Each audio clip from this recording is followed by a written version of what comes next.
It's like the best video ever. This is crazy. We got 25 minutes. We got to go.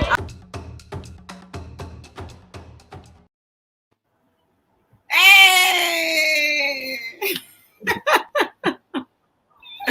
What's going on, everybody? Happy Wednesday. Watching live, Brittany. Thank you for joining us this afternoon. Ecstatic to be on with you guys. Happy Wednesday. Laker Nation, we got Westbrook. That's all. And for those of us who are like, whatevs. Yeah, exactly. Like sports, huh? What? Basketball? They're still in the bubble? What's happening? I am in a blissful non-sport related bubble. No. Welcome on, guys. Welcome back. Season 2, second episode. Excited to be on with you guys. All right. So let's jump into it. Well, really quick, guys, if you didn't, I got to say this before we jump into today's question. You got to go check out last week's episode, the first one of season 2. Michael Finkley, absolutely amazing.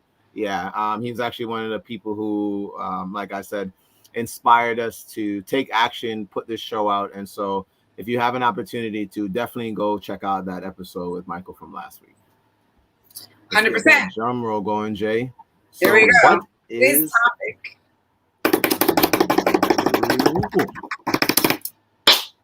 Today's question is, could perfecting the irrelevant be keeping you from your success? Oh, we're this is a great question. In season 2. It is a very good question. And thank you for those who submit the questions.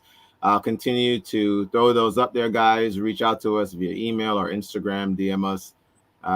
Clock started. All right. So let me take a stab at this one first. So I'm going to say from the perspective of, I think if I speak specifically to our industry, and I know that this is in general, it means success. So I'm excited to expand on that. But specifically to our business, I'm going to say, obviously, yes. There is this idea, and actually, it's funny. We came out of an event a couple weeks ago. Shout out to everybody who was in Orlando. And our trainer, our director of training, said something that was so good. He goes, I think the quote goes, the quote is, repetition makes repetition. What is it, Jay? Repetition makes perfection, or no? I don't know. I actually don't know what you're. So Mark said repetition. The old adage would be, I guess, something that you repeat over and over again at it, you'll get good. He brought up the point. That's right. And if you're perfecting the wrong things, if you're repeating the wrong habits, you are getting better at being worse. And it'll come to me. I'll go watch the video, or whatever. But that was the whole idea of it. It's this idea of, he's right. Repetition brings permanence, or something to that effect. The cusp of it is yes. And if you're perfecting the wrong things, then you are in fact moving away from the goal and not toward the goal. And so I absolutely think this is true. I think at times we get into business, and because we don't necessarily have a blueprint or maybe a mentor like we've discussed on other episodes, or someone to tell you what you should be spending your time doing, it's very easy to start perfecting, as the question for today says, the irrelevant, and that could 100% be keeping you from your success. So I'm going to say yes. Well, Winston says yes. If you're watching live, let us know. Do you agree with Winston? Do you disagree with Winston? While you're thinking about that and about ready to type it, aw, Normie. I appreciate that. Thank you, Norman. Make sure you do your homework. Say that. Some fathering while we're live. Do your homework. So yeah, I think it's really interesting that that's something that Marcus said, because something else that we said, hey, happy Wednesday, is something else that I heard from another trainer that I got like extra training because I decided to kind of help with the back end of things and how the event went.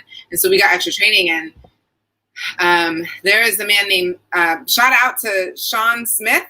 Sean Smith, go out there, YouTube him, SEAN Smith. I think it's Sean Smith, the coach, or Coach Sean Smith.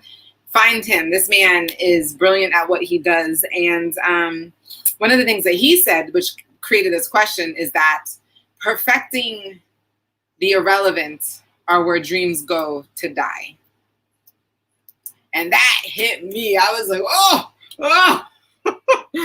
oh man, like, the irrelevant is the same thing like what you were saying with Mark. Mark's repetition breeds permanence, but it's like, yeah, especially if you're like perfecting something that's irrelevant to your business. So it just makes you think like, what are those things that you're doing that really like they're not income producing activities. They're not things that you could do to like help you make that next step. And why is my next question to that is like, why is it that we fall into working on those things that actually don't necessarily help your business? Like, why is it that we fall into that instead of doing the things that actually could create income? I think that's like the follow-up question to this. Why do we? So they're like, why do we continue to perfect the irrelevant and hurt our business? Might be the better question. I know that we do it. And I know that it definitely hurts the business. I can give you an example. Something that I have done and that I've decided like I need to take a step back from is like constantly doing presentations to share my business or my products or services. And like, I'll do it for my team, but like the team doesn't show up. And so I'm, taking time out of my schedule to do all this stuff. And it's like, okay, now I've become really good at presenting, but like, how does that really help my business? Doesn't really help my business much at all if we're not going out there and actually sharing it with somebody, like actually having guests. So for me, well, Jay, before you dive deeper into that, so specific to what we do and what Janelle's talking about is, I don't think you mean you don't still actively go out and share, but you aren't, because we've grown a team.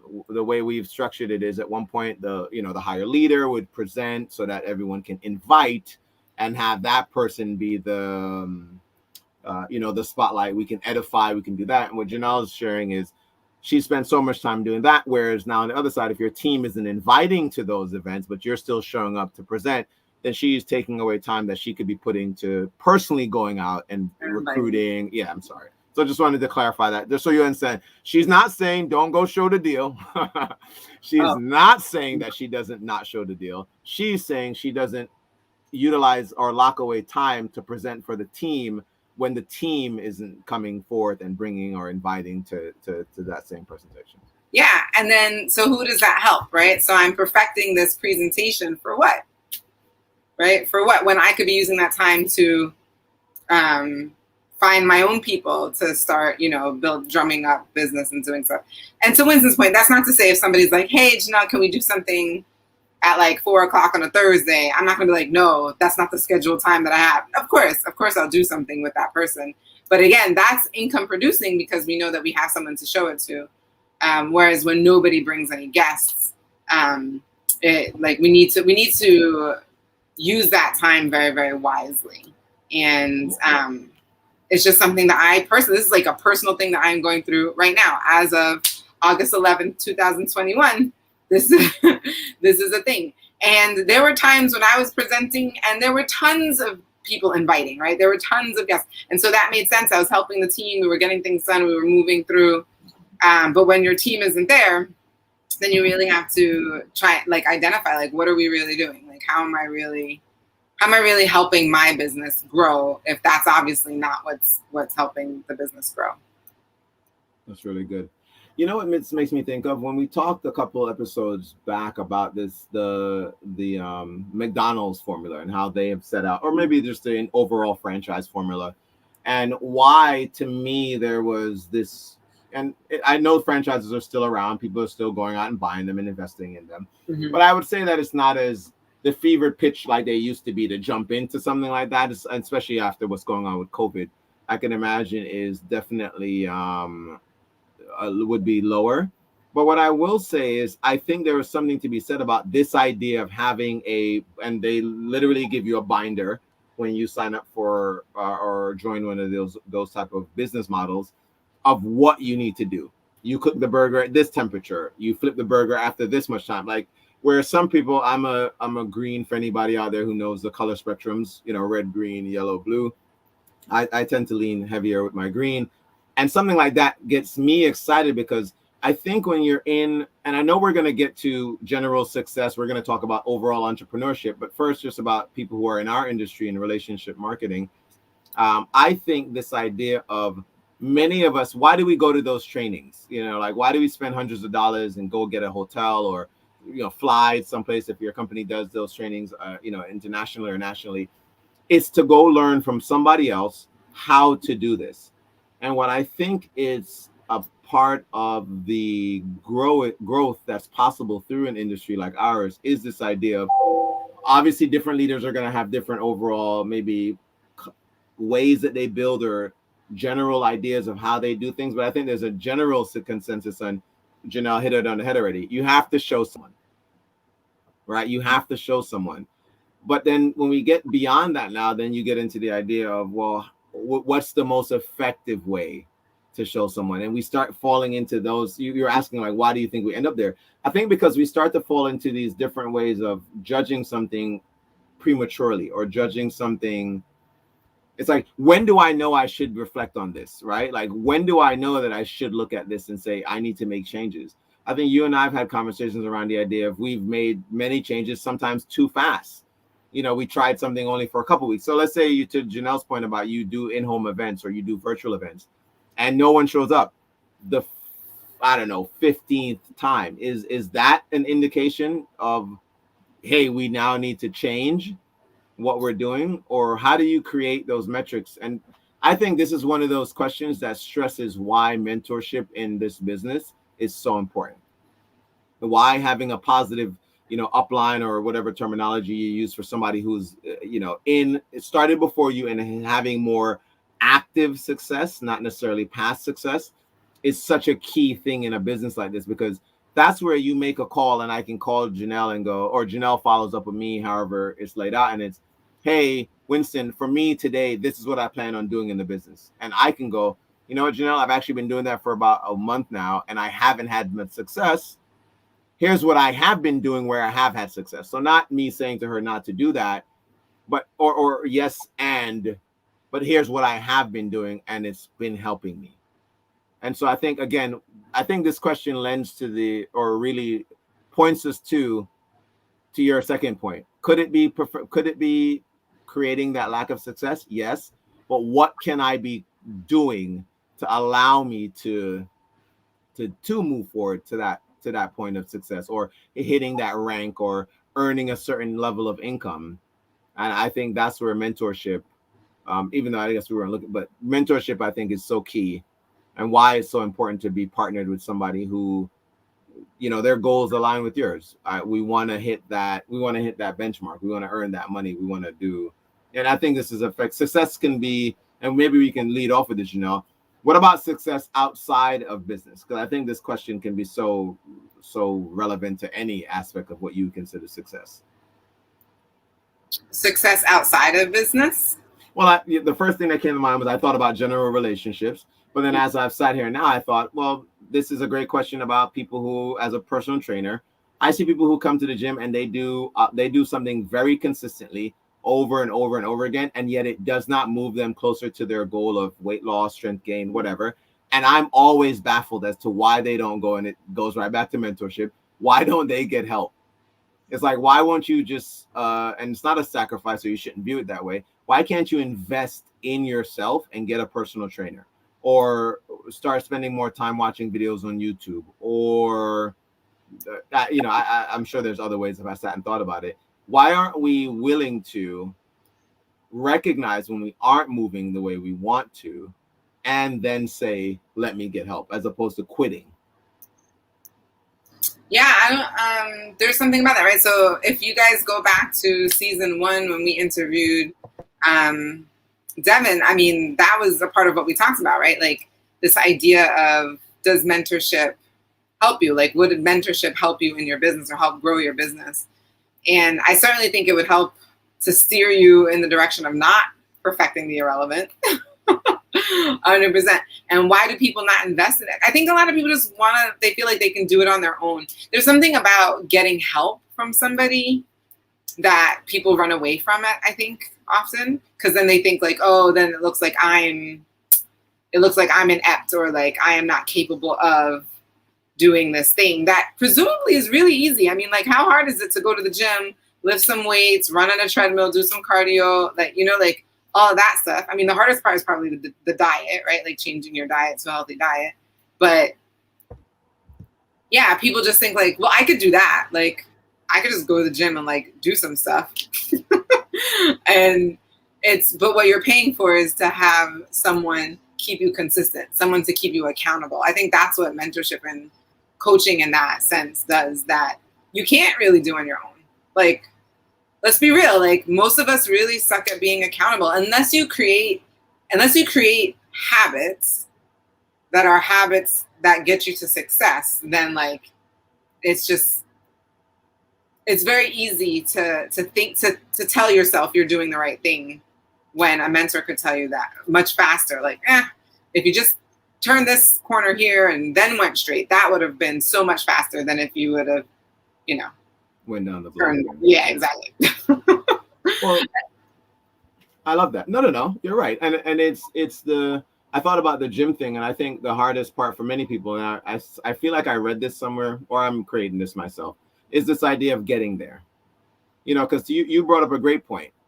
It is a simple thing to get there and do something. You know, there'll be people who, you heard what I just said maybe 2 minutes ago, and it's, well, at least I went there today. At least I did something today. And that person, you are right. You're right. My criticism of the fact that you're there and you're putting in time, but you're not getting as results, is where we can start saying, one of my favorite songs, there's levels to this, right? So you're right. Showing up is great. You made the Jim Rohn, showing up. You just showed up. So that puts you above a huge amount of people that just decided not to go. Going to training, you did show up. But now can't we quantify that? Do you go to training and not pay attention? Do you go to training and not take notes? Do you go to training and talk to the person next to you like the whole time, right? So yes, you went. And if we can be critical, and we need to be, because in entrepreneurship, you really are often on your own. It's not often this idea of, it's not a bunch of entrepreneurs getting together, especially I've found in our industry, often getting together and doing that. You can create a culture like that, and that's powerful. But when you are out there, you just sign up with a distributorship and your person's in New York and you live in California. How do I then, to Janelle's point, implement habits and disciplines that allow me to move forward? And that's where, again, I know this episode is not necessarily about mentorship, but I can't think of anything else that would create a solution to this in the short term than that. Just having that feedback to say, yes, you're moving. Hey, you talk negatively about yourself often. You may not even know that. Hey, I've been paying attention to you for a little bit, and I recognize that these are some of the habits that you have around your eating.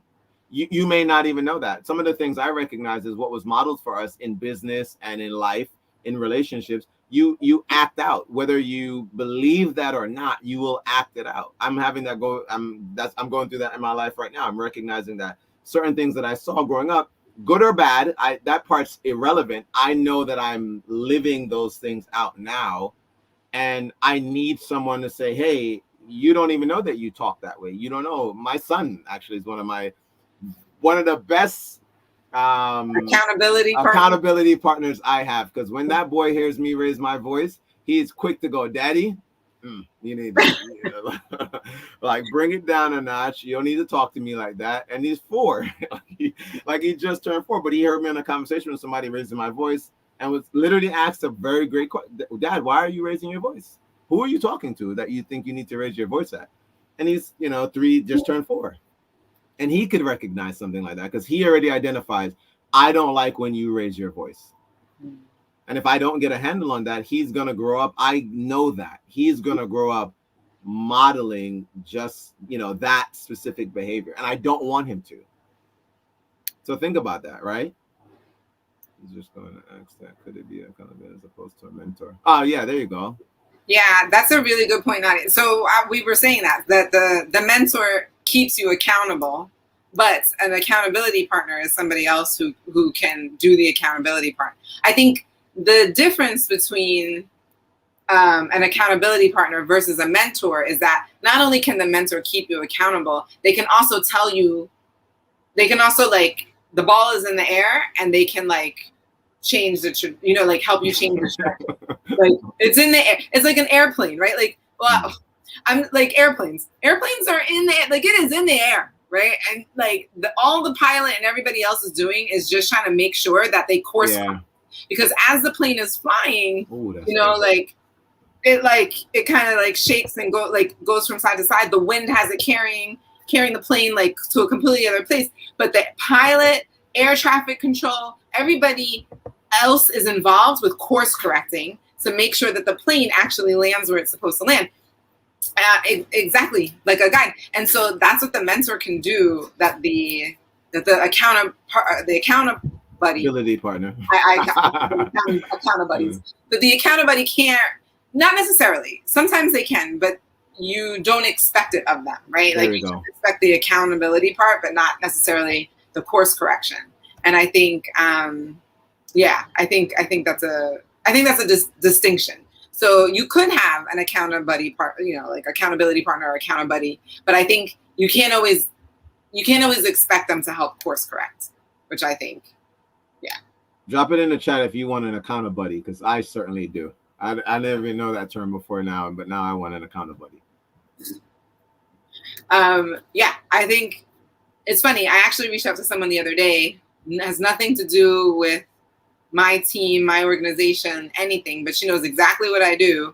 And I was like, I think you'd be a great accountability for me because I need someone who's not necessarily directly impacted.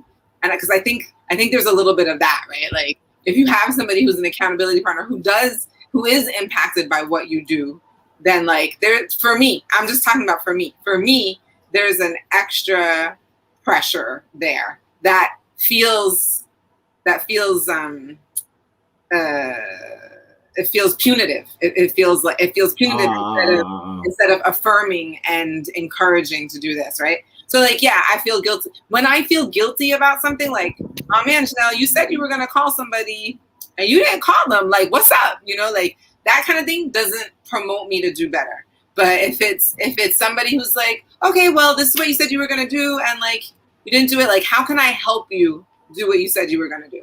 Like that type of thing makes me like, okay, like how can you help me? I don't know. I think even this conversation just helped me. I'm about to call someone right now. Like those kinds. That for me anyway, I have found more recently, and this is not something I would have been able to identify previously, but very, very recently, I have identified that there's certain type of accountability that suits me better than others.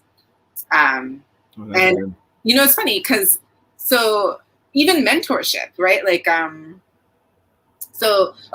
there's maybe one day we'll get Jesse Ruoff to come on our show. So shout out Jesse Ruoff if you're ever watching this. Put that in the chat if you want to see something like that happen. If you want to see Jesse Ruoff come on as a guest, please, put that in the chat. We will work on that. But one time I heard her say, so Jesse Ruoff is a mentor to many women and men as well, and just a beautiful soul and spirit. And one of the things that's amazing about her is that she's a day maker. She wants people to feel like they had an amazing day because they spent some time with her, right? Anyway, that's one of her like core values.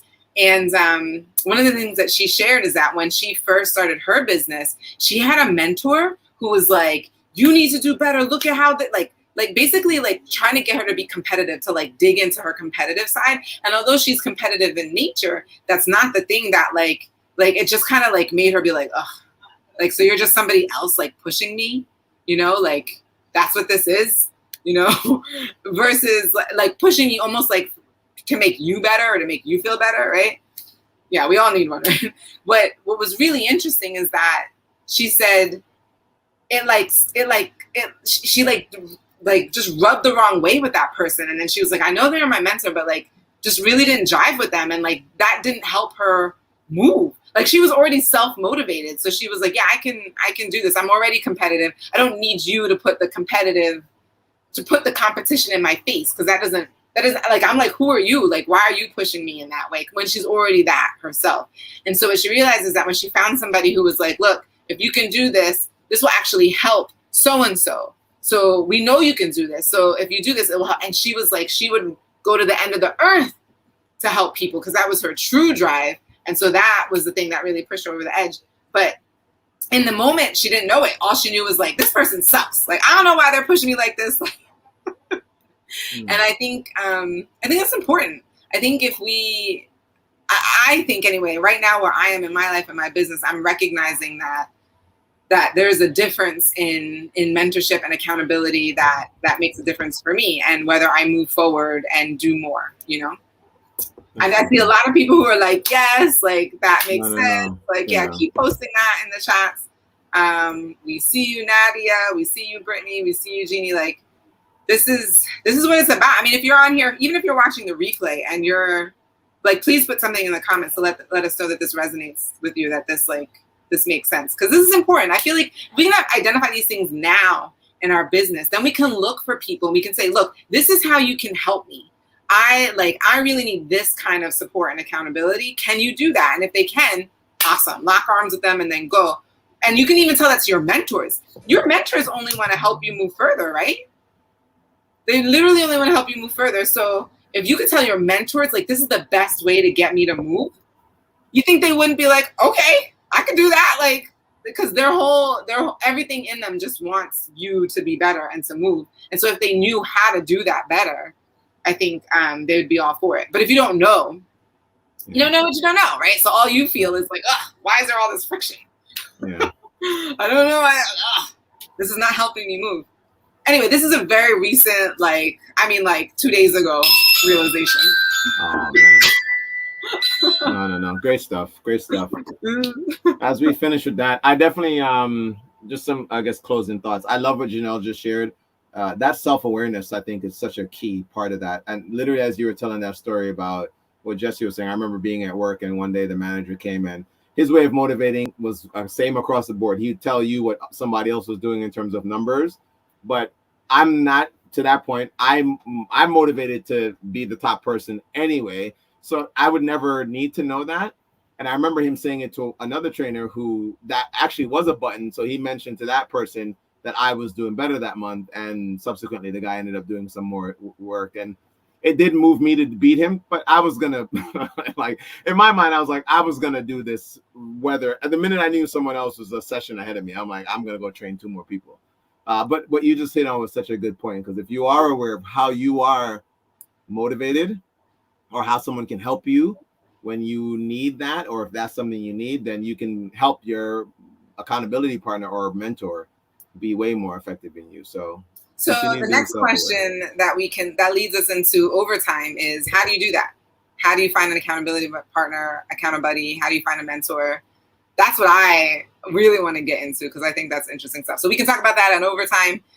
Become one of our community members on Patreon. The link will be down below. Join us on Patreon, become a community member, and you too can get access to our overtime conversations and things that could help you grow your business. Absolutely. And don't forget, guys, to like, and that's something I'm learning. Please like the video. It actually helps a lot with the algorithms on YouTube. Subscribe, and if anything, comment and share the video with someone. So not all. Yes. These are all and things that you you should be doing. Share it on Facebook, whatever, however you can share this to get the information out. If you found it valuable, then absolutely. And as always, remember, you deserve the good life. Say that. Have an amazing Wednesday, guys. We'll see you guys next week. Tag, like, remember to subscribe.